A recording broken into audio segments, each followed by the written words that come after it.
You chose to spend your money here. You chose to come back. 37 on 145. Just quickly while I'm right here too, I said this a minute ago, and I want to make sure everybody heard me. The homework was 2 parts, and it's due tonight. It's the worksheet from yesterday as well as the book work. Okay. Are y'all in the book first? Is that where y'all are? Okay. And 42. It's 37. It's like the start. If it is, it will be easy. Is 37 what? Is it a calculator problem? No. If it is, it'll probably be. It's not. 37. Oh, this is a good one. I need 35. Okay.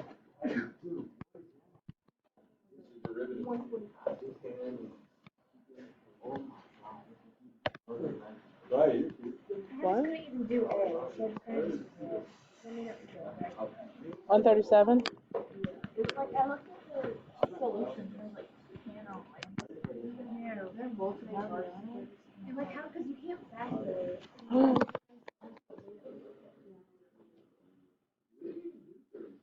You shouldn't need a parametric.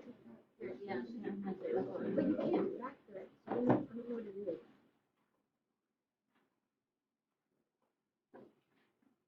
Okay, let's look at it.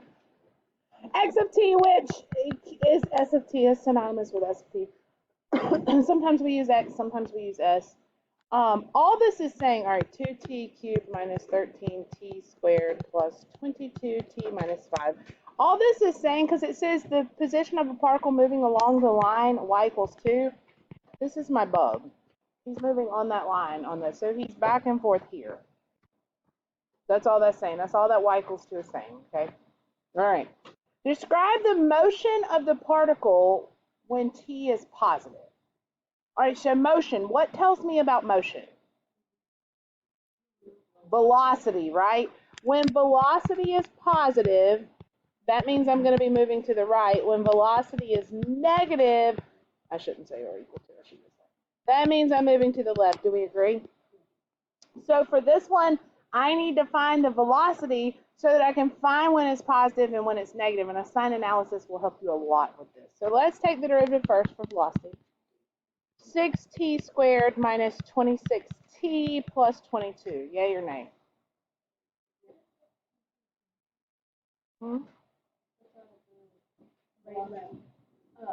Yeah, sorry.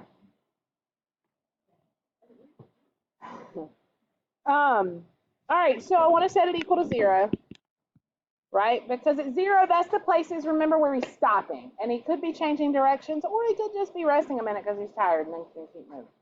All right, so I'm going to factor, I know I can take at least a 2 out. Anything bigger? I think that's it. 3t squared minus 13t plus 11. If I go too fast, tell me. What multiplies to 33 but adds to 13?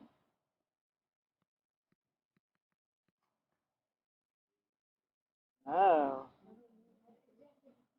Nothing. So I'm going to have... So how do you solve an unfactorable quadratic? You give up and move on. You just say, I don't know. I did that. B squared minus 4ac. A lot of these you'll see over 2a. A lot of these say non-calculator, but then for some of the calculation type stuff you do kind of need a calculator for, like this. I don't know who would have to do what's under that radical in their head. Do you get a negative under there?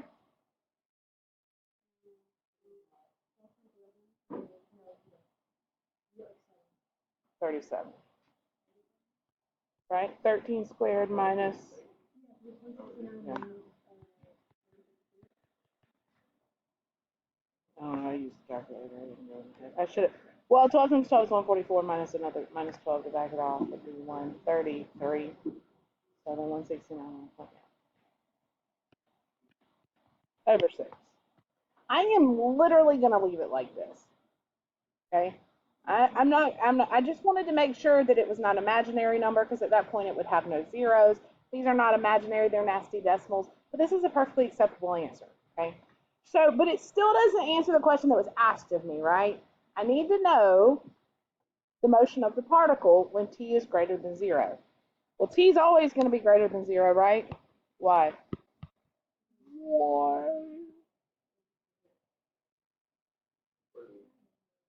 Because what is t? T is seconds. T is time, right? We're not time travelers. We're not going back in time. So, that was a joke, y'all. Appreciate the support there. Okay. So this is position. Position is going to, actually, I lied. Stop.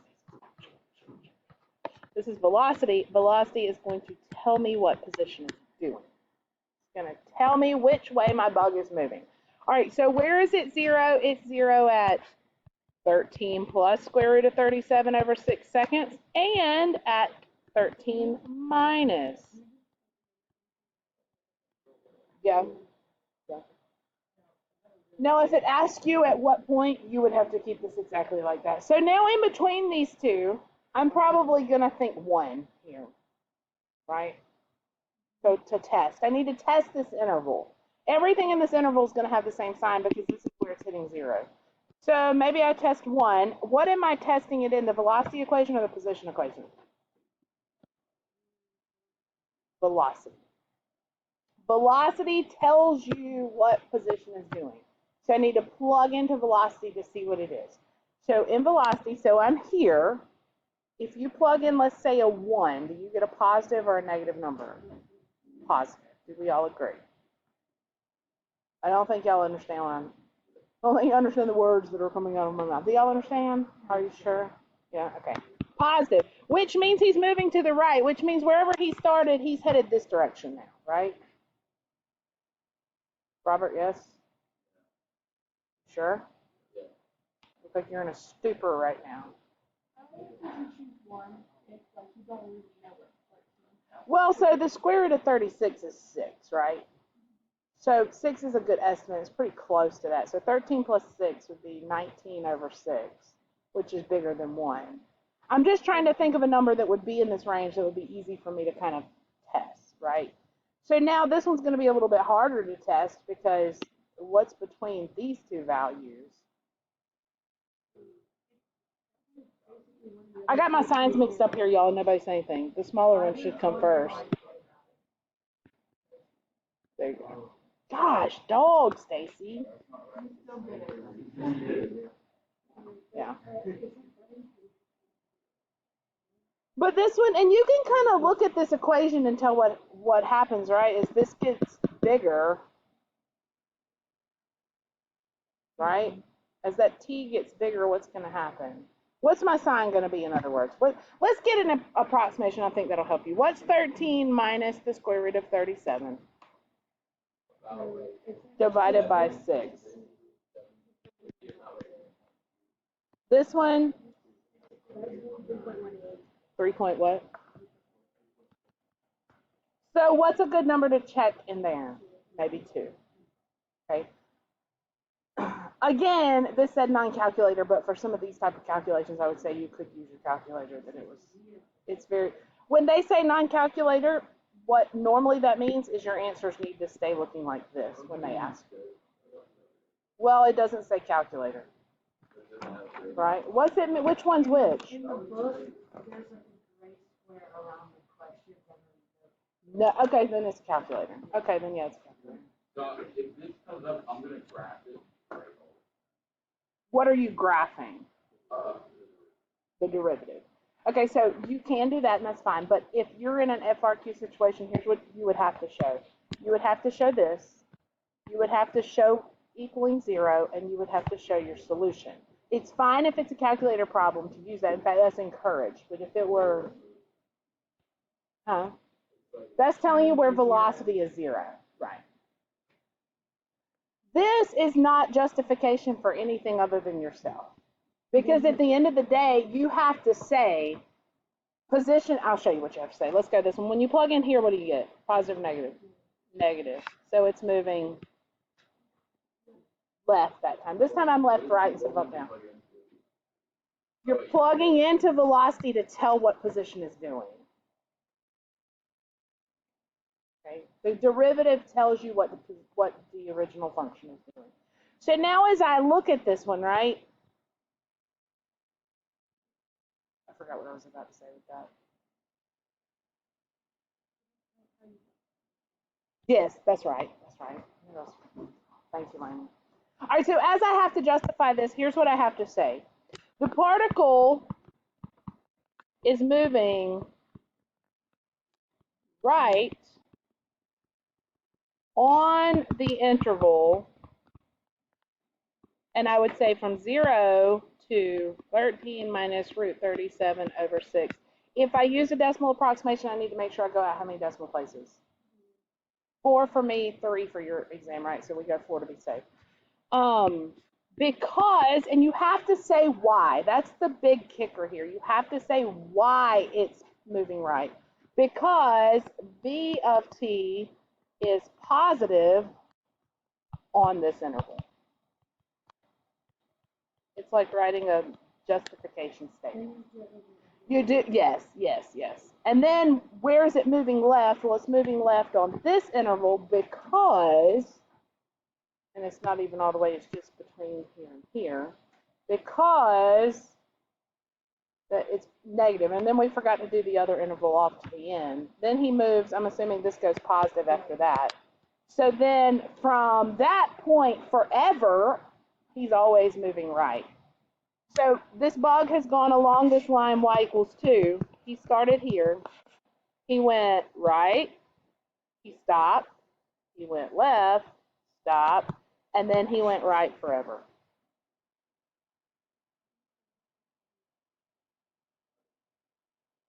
For the intervals, yes, that's exactly what you would do. So this is the interval. He's moving right.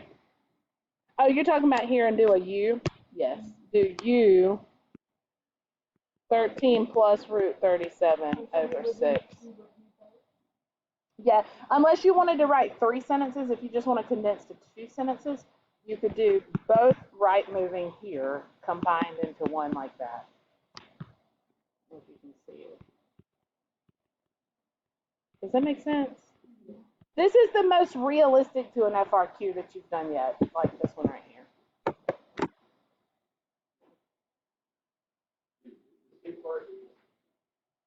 That's just part A, right? You won't have more than through part D on an FRQ. This goes through that. All right, when does the particle speed up or slow down? What tells me if I'm speeding up or slowing down? Acceleration matches the sign of velocity. So what I have to do, I call these double sign analysis. And this is kind of something new. You want to switch over to your notes for a minute. Position. That's the thing sometimes with homework. It switches us into a couple little new concepts. So y'all stay with me. Velocity. Acceleration. Because what I really want to do is I want to line them up together so that I can see when the signs are the same and when they're different. I've already done velocity, so I don't want to redo that work, right? This is 13 minus root 37 over 6. This is 13 plus root 37 over 6. Now I need to find the zeros of acceleration, and I'm going to plot them on here, and I'm probably going to put these little decimal equivalent here because I want to, so that whenever I plot, because my acceleration, I want them to line up here with this one so that I can really see these intervals. All right, so, and we're really getting deep in particle motion here. This is a lot, and I know, so y'all stay with me. All right, acceleration. Actually, I got these backwards. Robert, you're not the only one this morning. Because you said you were kind of out of it. Clearly, I am too. Nobody's in it? I apologize. All right, I already know this. This is positive, negative, positive, positive, negative, positive. Or you could make that a left arrow, it doesn't matter. All right, let's do acceleration. The acceleration is the derivative of velocity, so I got 12t minus 26. So when does that equal 0?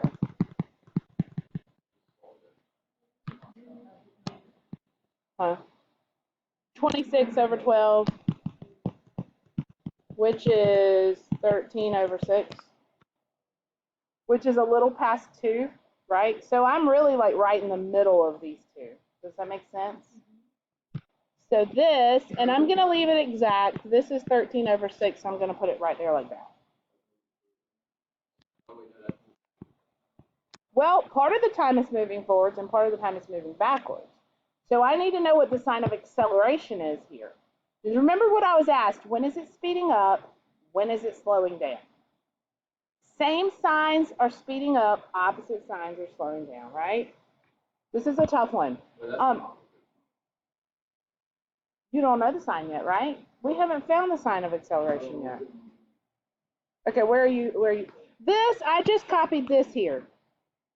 That's just the very first sign analysis. Now I'm putting a separate sign analysis above it so that I can compare. All right, so acceleration. What is the sign of acceleration when t is maybe 1? 12 minus 26 is negative. That's exactly right. So all of this is negative, right? You agree? We haven't learned what that tells us yet. We will, so stay with me. How about when it's bigger than 13 over 6? Positive. So here's what I want to think about. When are the signs the same for both of these? So let's look at where I'm divided. Here, here, here. These are possible intervals, right? This is negative, this is positive, this is positive. This would be negative and negative, positive and positive. So I need to know, where are the signs the same?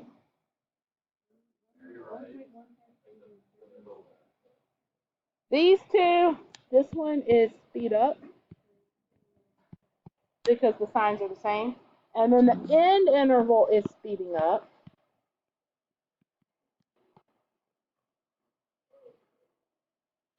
Jay said we're going to do so many of them. Is the other speed down? So yes, it is because the signs are opposite, right? Positive, negative. So this is slow down. One of them 0.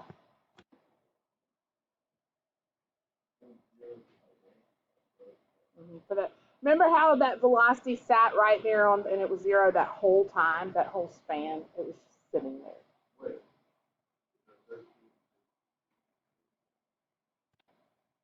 At that one instant, but we're talking about more than an instant. So we say for this, the particle is slowing down, and we got to say y now. So watch what happens. We're slowing down from 0. This looks worse than what it is at this point, because remember we had to use that quadratic formula. And this interval, slow down, slow down. So this is 13 over 6. But we've done most of the work for it, so it shouldn't be much more work we have to do. We'll just use what we have. Why is it slowing down? Because B of t and A of t have the same sign. Oh, have opposite signs, sorry.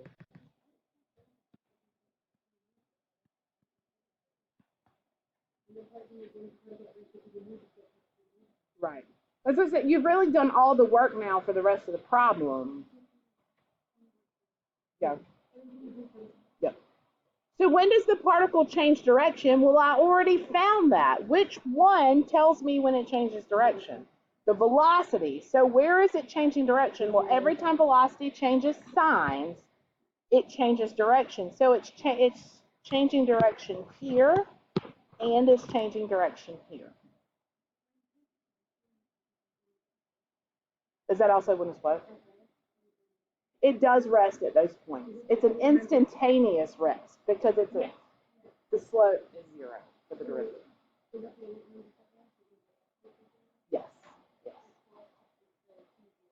So when does it change direction? It changes direction at, and y'all please make sure your homework is lined up a little better than what I'm putting up here, so you have it nice and neat in order to look. This is part C, yeah. But so that whenever you go back to look at this problem, you can see what mine's like all over the place. All right, changes direction at t equals 13 minus the square root of 37 over 6, and, see, I don't know why they told you this was a parametric. I don't know what they were talking about here.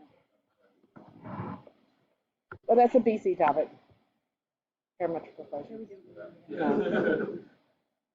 But this would be an AB FRQ. Yes, and if it asked you if you were on an FRQ, why does it change direction there? Because velocity changes sign.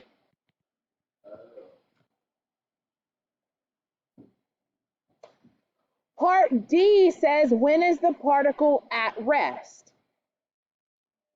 It's the same answer, right? Because we rest when velocity is at 0, even if it's instantaneous. Now, velocity is 0 over a span of time, then it rests for that span of time, but even if it hits 0, it still rests for an instant, right? Whether it changes direction or not, it's still resting. So where is it at rest? Well, that's the same answer that you had for the previous one.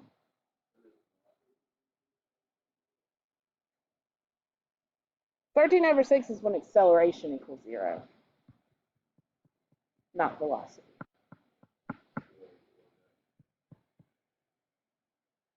Well, that has to do with concavity, and we haven't gotten there yet. But the third, we were just checking the sign of acceleration because we wanted to know. And if this was a calculator, I'm with Robert. If this was a calculator problem, I'd probably graph this on my calculator to see when positive, when negative.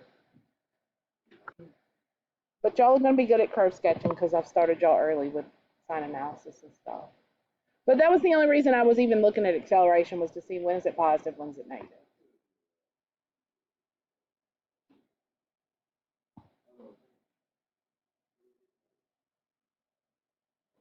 Describe the velocity and speed of the particle. We've already done that, right? From 0 to 1.153, the velocity is positive and it's slowing down. From 1.15 to 30, the point of these problems is that you really understand the things that you found. Okay, that you understand what velocity means, that you understand what it means when velocity and acceleration have the same sign, and that you understand what happens when they have opposite signs. Does that make sense?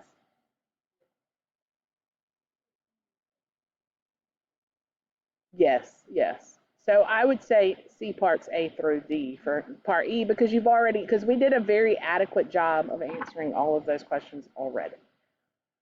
And then F, when is the particle at the point? Okay, there's your parametric part. You can't do F. So don't worry about it. I mean, you could, but we're not going to worry about that right now.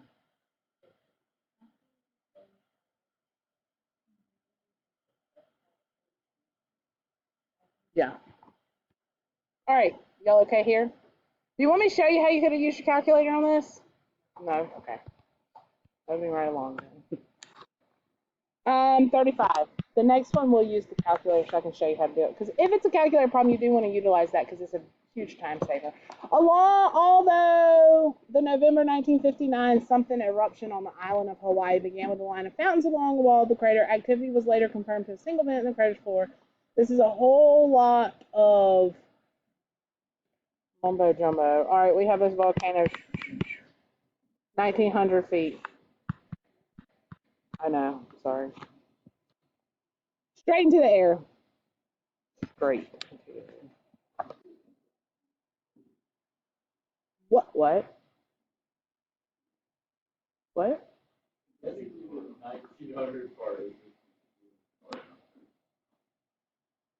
I disagree. You think so? Yeah, it's shot lava. But that could mean just making The ground would be the mountain. The ground would be the mountain. Yeah, I would say that. How high is a volcano? Is it higher than 1,900 feet? A mountain is higher than 900. yeah, a mountain is higher. No, also really. Philosophical. I'm going to use that today. What was the lava's exit velocity in feet per second and then miles per hour? So then it gives you this hint, right? Initial velocity, if you ever see that sub-zero, that means initial, right? I hope some Physics, or y'all didn't take physics, did you? Okay. Well, I hope some science teachers taught you that before. If not, then now I have. The little sub-zero means initial. Initial velocity is the exit velocity of a particle of lava. Its height t seconds later will be.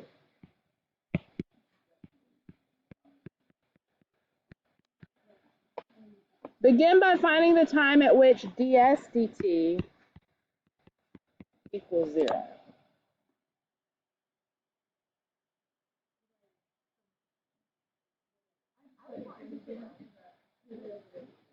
Well, you do have to find the derivative, but the derivative here, ds dt, would be v sub 0 minus 32t.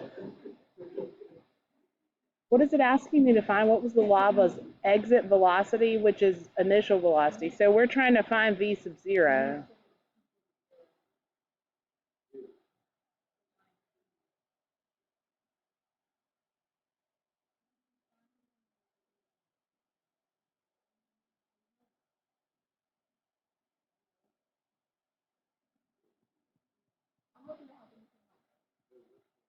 This is lacking some information, I do believe.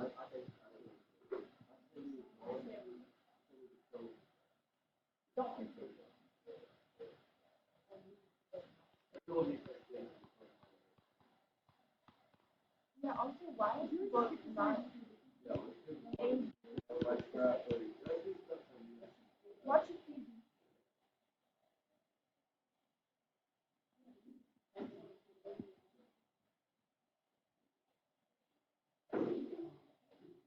Oh, y'all, we can do this. This is super easy.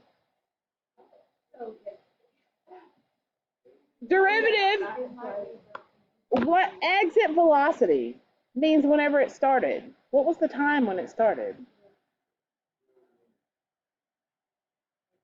Oh, that doesn't make any sense. Oh, yeah. I thought about this question in every way possible.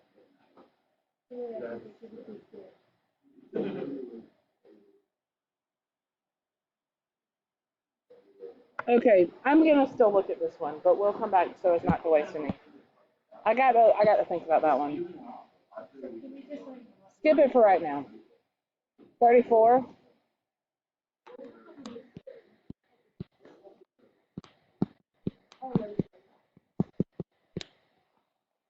At what rate does the volume change with respect to the radius when r equals 2? Y'all, come on. dv dt.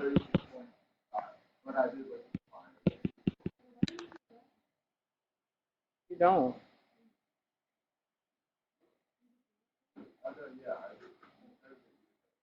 At what rate? Why not?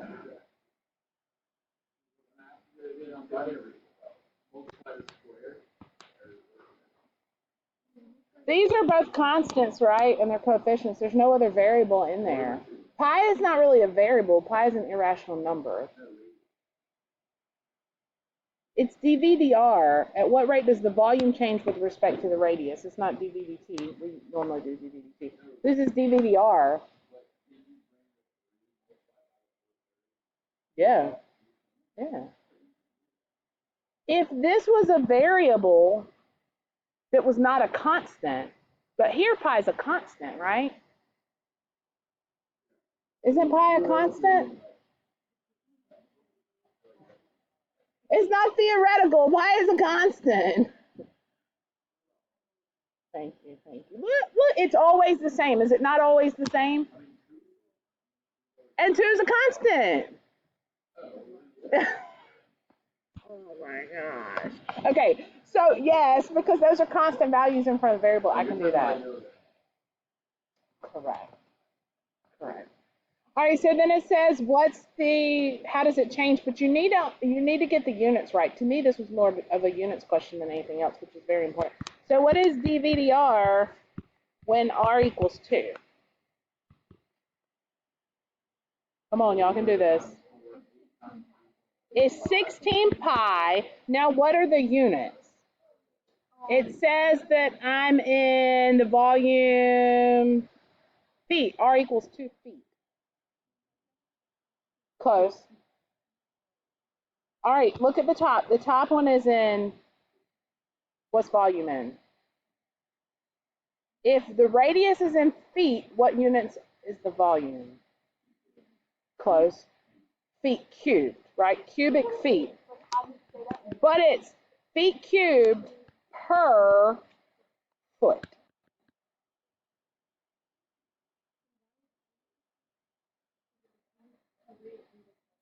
Yes, yes.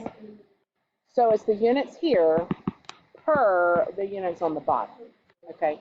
So think about what this means. This means that the volume of the balloon is increasing by 16 pi cubic feet every time a foot of radius is added. Because volume is always cubic whatever. Kind of like area is always square whatever.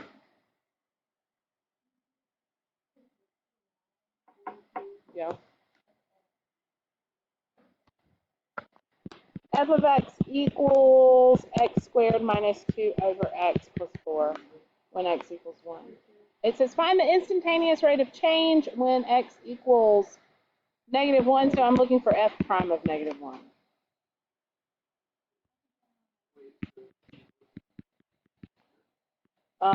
For 42 is B, 0.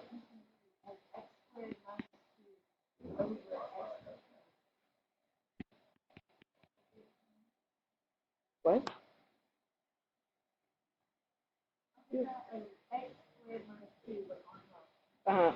Oh, no.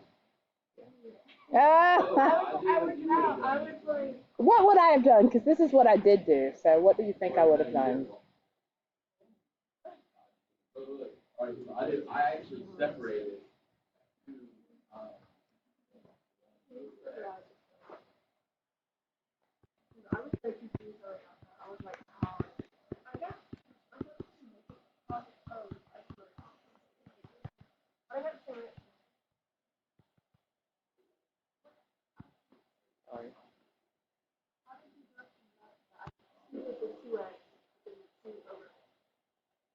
Because negative exponent just moves it to the bottom. I just wanted you to see where I was getting what I was getting.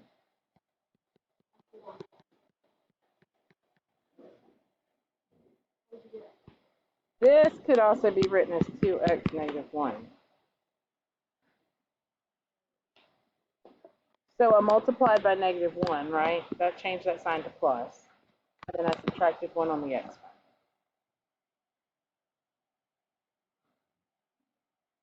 Y'all always get hung up on these negative exponent ones.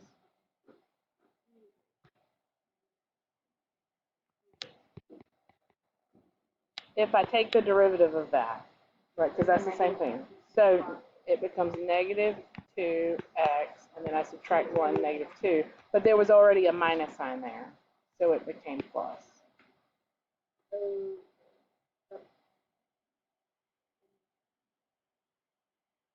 If you had a calculator on this one, you also do n deriv on this, right?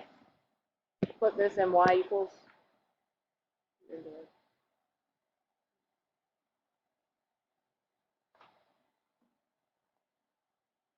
All right, how about the sheet? Oh, sorry. It is. It's the same thing.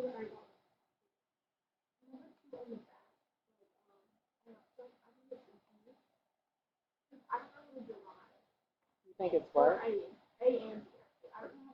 Okay, well, let's talk about how we can. I think if you can get the derivative, then you can find all the other parts because you can. It's just the derivatives. Okay.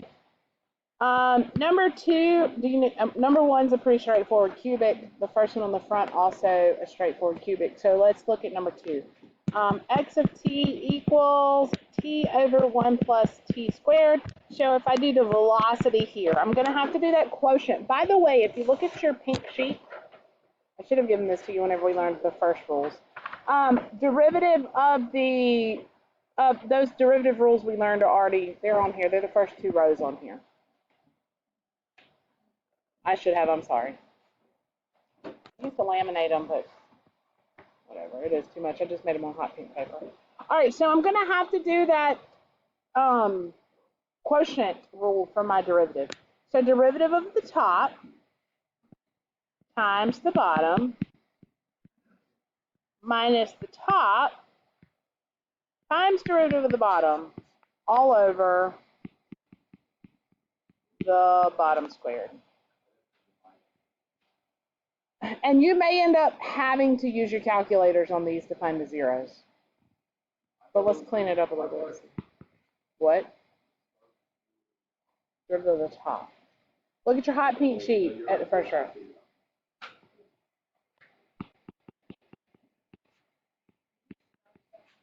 No, that's still 2. My hand just slipped me. 1 plus 2t squared plus t to the 4th.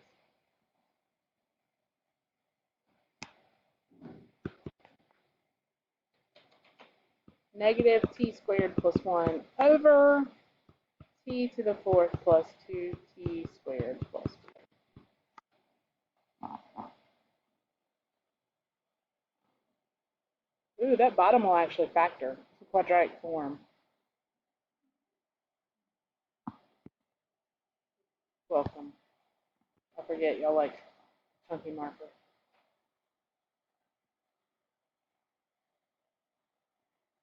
If I factor that bottom, I will. I'll take one out in just a second. Let me do this. What multiplies to 1 adds to 2? 1 and 1. Ooh, actually, it won't factor up top. I can't cancel anything out because of this negative in front.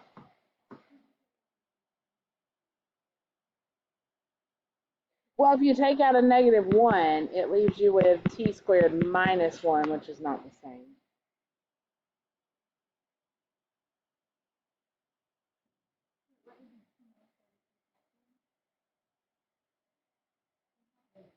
You could, but it's still not going to cancel. Yeah. No, because that would be a sum of 2 squares, and we only have difference of squares. Huh? Not when there's a plus or minus in the middle.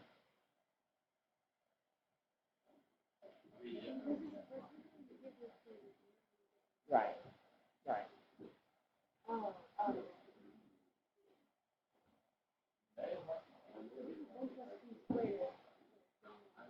Right.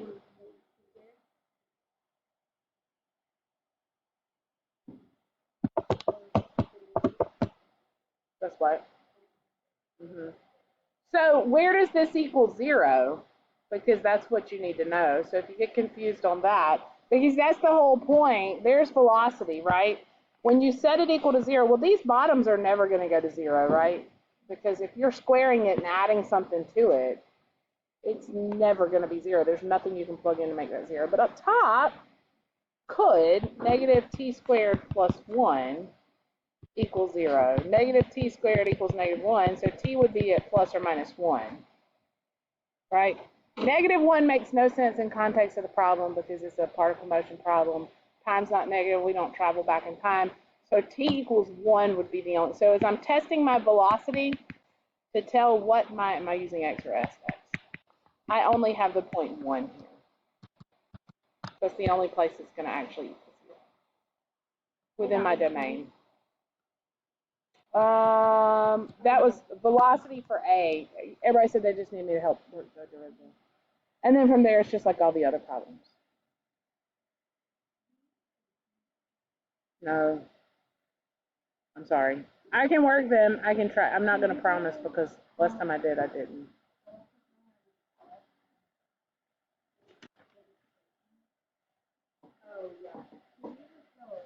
Okay, displacement and total distance traveled are 2 different things, okay? And when we get to integrals, we'll really hit total distance traveled hard. But for right now, and because, let me go back to this little bug problem to illustrate what's happening. Because, like on this one, right? As my bug moves, I'm thinking about this right here, where he moved right, left, and then right forever, right? Displacement would be, if I stopped at, let's say, here, displacement would be how far away he is from where he started to where he stopped. But that doesn't tell the whole story, right? That wouldn't be all his steps if he wore a little smartwatch, right? What he really did was he went boom, boom, boom. So he got a lot more steps in than what's showing by displacement. So displacement is just how far off he is from where he started, whereas total distance traveled is all the distance he covered over the span of that time. So in order to find total distance traveled, you have to find every time he moved backwards so that you can go back and add that amount in. So you'd have to find that displacement as well. Again, that's a little hard for y'all right now, and I know that. AROC is going to be average rate of change. That's going to be your average velocity. Because AROC estimates a derivative, right? AROC is slope, right? That's what you first learned slope to be. Slope is derivative. So what's the derivative of position? Velocity. So if I do AROC is only telling me average velocity over a span of time. Because it's giving me the average. It's giving me the slope over a span. Okay, so which one are you talking about, F? The displacement. So what I would do for that over the first how many seconds? So I would find x of 0, and I would find x of 5, and I would subtract those. It would actually be x of 5 minus x of 0. Position, it's going to be position. So we're talking about final position minus initial position. All right. So I don't know what those are. I don't know what 5 is. 125 minus 6 times 25 plus 45. 20 minus 0, so 20 feet or 20 meters is the total displacement there.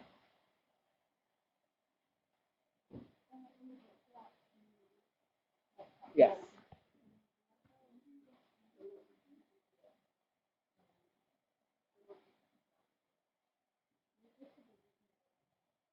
Skip that one for right now.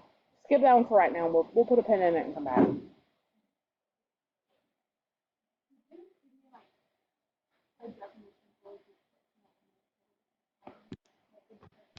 Don't worry about total distance traveled right now. We'll talk about that a little bit later. I don't want to get bogged down in that right now. But displacement is just final position minus initial position. Yes, yes. This should make sense to you. I hope it does. Please, Lord. What I'm fixing to tell you, Robert. If this is a discrete graph for position, okay? We've been doing continuous graphs of position. Let's assume, though, that we have these points, right? And that together this makes up, I don't even know what this is. This is the coordinates of S. This is number 5, by the way, from tonight's homework. Yeah, notes. So this is a little bit more on PVA, and then I got to show you one more thing, and I'll be done. All right, so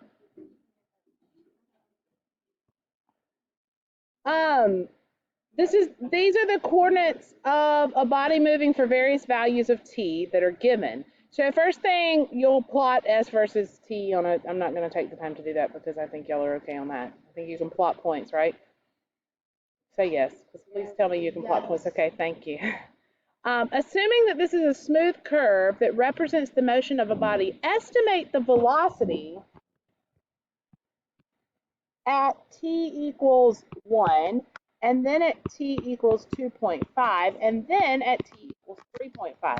So given a table of values, and I spent some time on this because these do pop up, given a table of values and not an equation, how can I estimate velocity?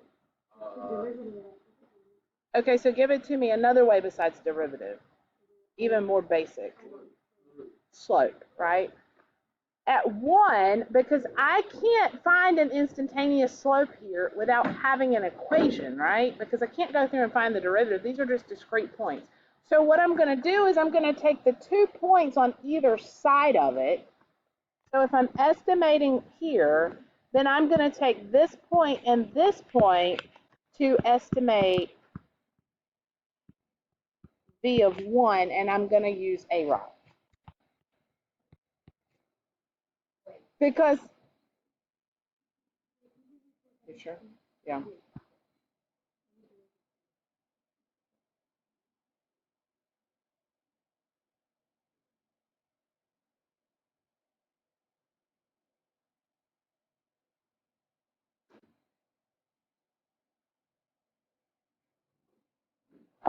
Now, several of you, whenever I was writing this down, you said midpoints, and we did use midpoints to estimate, and we found the derivative of each one using midpoints, right? But here, since I'm given a whole table, I can just go on either side and use a rock here to estimate that value in the middle. It's a little bit easier.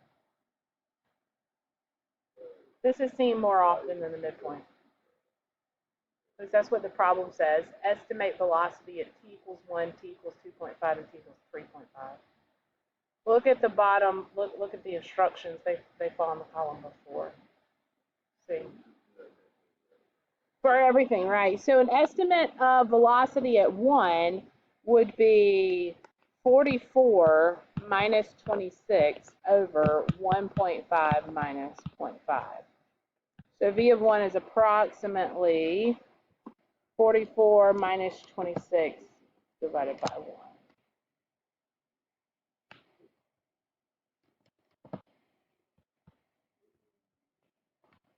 I told y'all this was a really easy concept.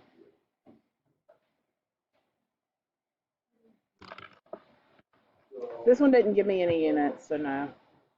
Oh, yeah, it did. I lied. Feet per second. Same thing with 2.5, same thing with 3.5. If y'all need me to work at, yes. You're looking at, so for 2.5, here's 2.5, right? So I would use this one and this one to do a rock. Well, that's, I guess it's 0. Yeah, so it'd just be 0 feet per second.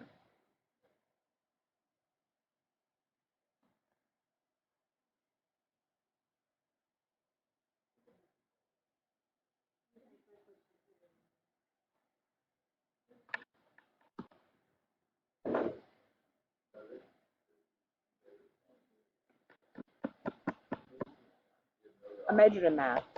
I majored in math because they were my favorite classes, and I just kept taking them. And when they forced me to declare, my parents were making me go to school. I was getting paid, yeah. Well, yeah, but I mean, I didn't know what I wanted to do, so I probably left to my own devices. I probably would have waited until I knew what I wanted to do. So I'm glad I had parents that pushed me to. I tried.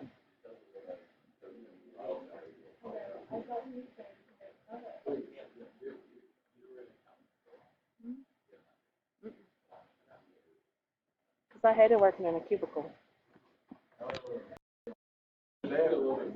No. He's lying. Well, I need to go talk to him because. Okay. Quickly.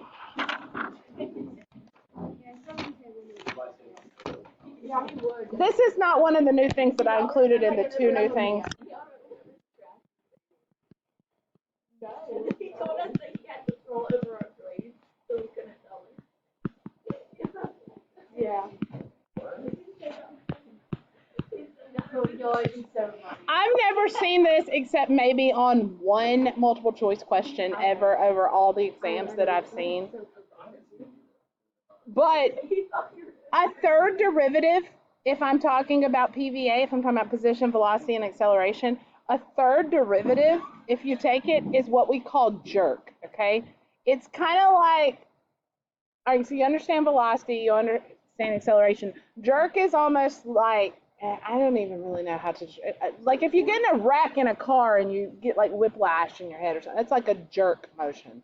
That's what jerk is, third derivative. One year I was going to make calculus shirts that said don't be a third derivative, like don't be a F triple prime, so don't be a jerk. But we should do it, shouldn't we? I think it's cool. Anyway, okay.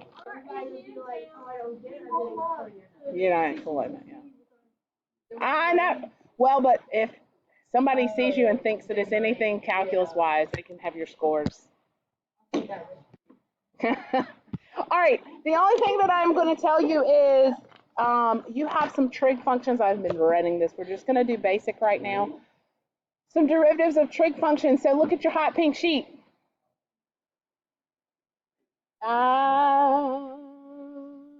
We are just going to go through sine, cosine, and tangent and cotangent. We'll get to the other cofunctions later, but just those, actually,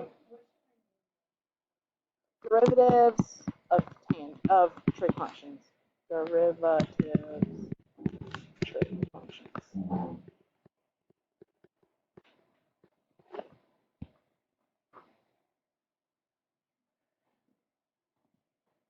I'm not even going to copy these, y'all, because you have them on your sheet here. Like, if you're asked to find the derivative of tangent, what's the derivative of tangent? Secant squared x, okay? So just look at those first 4 rows for right now, for those derivatives, and I'll show you what it's going to look like.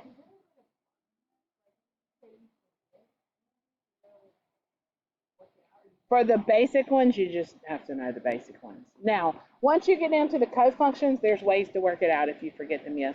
But you'll see which ones pop up the most, but I would probably, I remember on the way to the exam having them on flashcards, and this is literally this with the trig functions and the trig functions of integrals is what I studied on the way, like on flashcards, because I've always struggled to just memorize them. Because I'm one that just works things out. I don't like memorizing. I like knowing why and how, and that's how I remember. But for these, I couldn't. Let me just do one example, and I will shut up and be done. If y equals, this is number 10 from your homework, by the way. Find dy dx.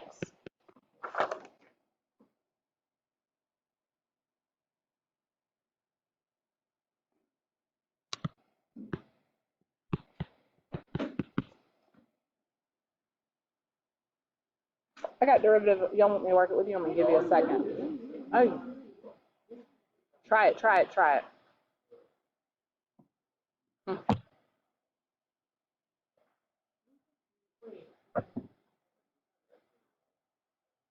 This one was sine squared. It's actually 1 minus sine squared, or sine squared. Ooh. Use the quotient rule.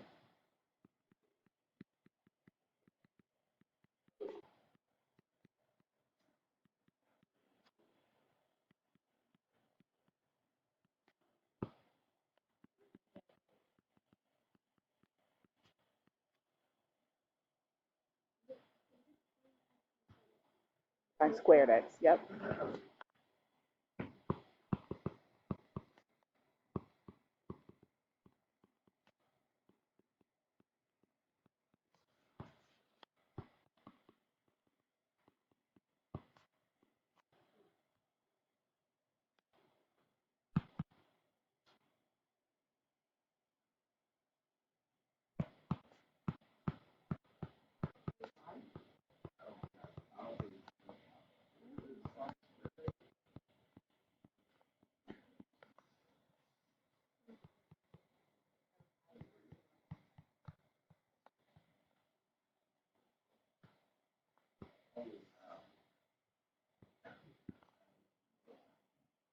There's your identity you were thinking I am.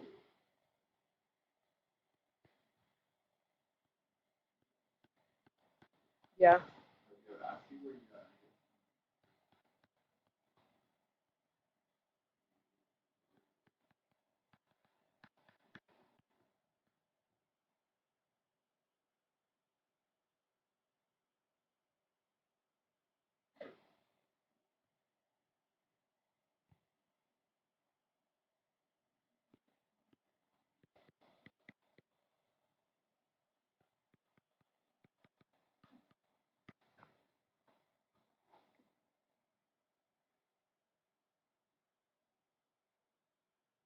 I think these are fun when they're not too hard.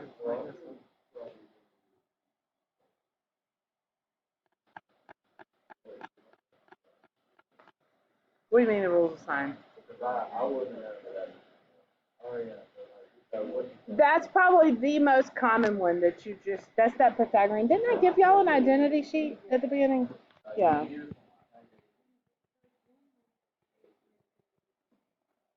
Say that again.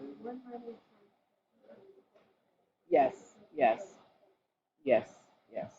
So that's all different.